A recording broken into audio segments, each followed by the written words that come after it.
približno milijarda hindujcev po vsem svetu slavi Boga. V vedski tradiciji obstaja dan, ki je bil zelo natančno zabeležen, ko se je pojavil samo Gospod, sam Gospod. Torej, Bog občasno obišče zemljo. To je v bistvu velika informacija, za marsikoga morda presenečenje. Ampak to dejansko se je zgodilo nekje okrog leta 3263 pred našim štetjem. To je bil 8. dan v enem določenem luninem mesecu in preračunano iz luninega koledarja v sončev koledar je to ravno na današnji dan, je pač 5266. obletnica.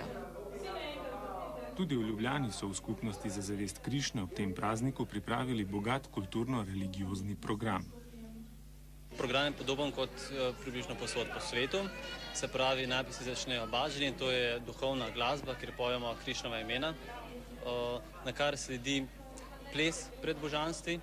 Plešemo v njegovo zadovoljstvo. Krišna zelo rad pleše in mi tudi radi plešemo. Na kar sledi predavanje iz starodavnih spisov v Sanskrtu, ki so stari 5000 let. In se govori običajno na ta dan, kako se je Krišna pojavil, zakaj se je pojavil. Pojavil se zato, da prinese ljudem duhovno znanje, da odreši ta svet.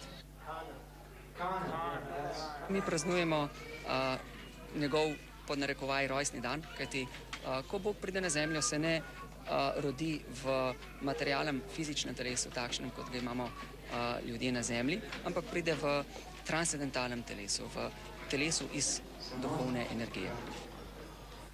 Že v teku dneva so se v skupnosti za zavest Krišne zvrstile različne oblike slavljenja Boga.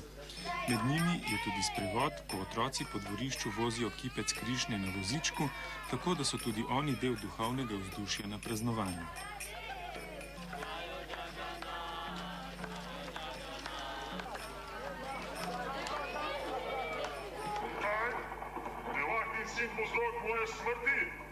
Zanimiva je bila tudi drama, ki je navzočim spregovorila o pojavitvi gospoda Krišne in o dogodkih v tem času.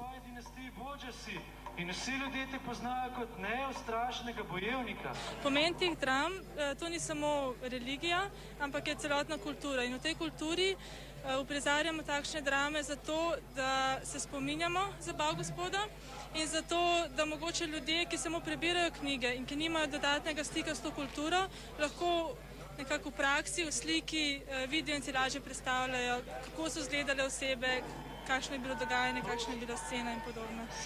Je pa še en pomemben vidik tega, da za same igralce ni vseeno, kakšni igralci so. To morajo biti igralci, ki dejansko prakticirajo to religijo, se lahko le takšni verodostojno zaigrajo te karaktere in tudi sami se potem poglobijo svoje duhovno razumevanje in občutje. Kakšno bolezen boš imel tega, če ne ubiješ? Ker se je Bog po hindujskem verovanju pojavil v obliki dojenčka, vsi člani skupnosti simbolno zibajo njegovo figuro. This ceremony we celebrate every year on the birthday of Lord Sri Krishna.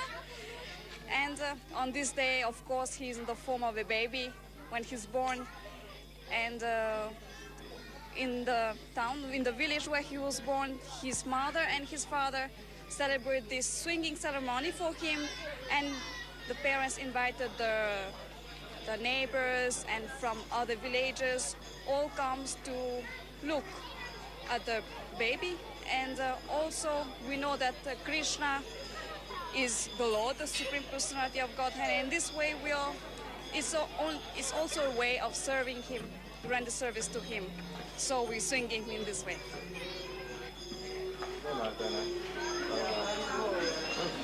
Temu bo potem sledilo kopanje Krišne. Krišna ima zelo rad vroče, da ga ohladimo z raznimi sokovi, mlekom in tako. Tej ceremoniji se reče Abhišeka. Potem pa bomo Krišni ponudili hrano, ki smo jo kuhali cel dan. Več kot 108 jedi bo pripravljenih, približno 200 jedi pravzaprav. Ker Krišna želi, da vse, kar počnemo, ponudimo njemu njegovo zadovoljstvo. On potem to produhovi nekako požegna in ta hrana dobi duhovno komponento. In v polnoči bomo prekinili post, ko se bo tudi Krišna najedel, potem bomo vsi skupaj pač pojedli. Tokrat se temu reče prasadam, Božja milost tej hrani, na kar bo jutri nov dan skupaj z malo več Krišne v srcu.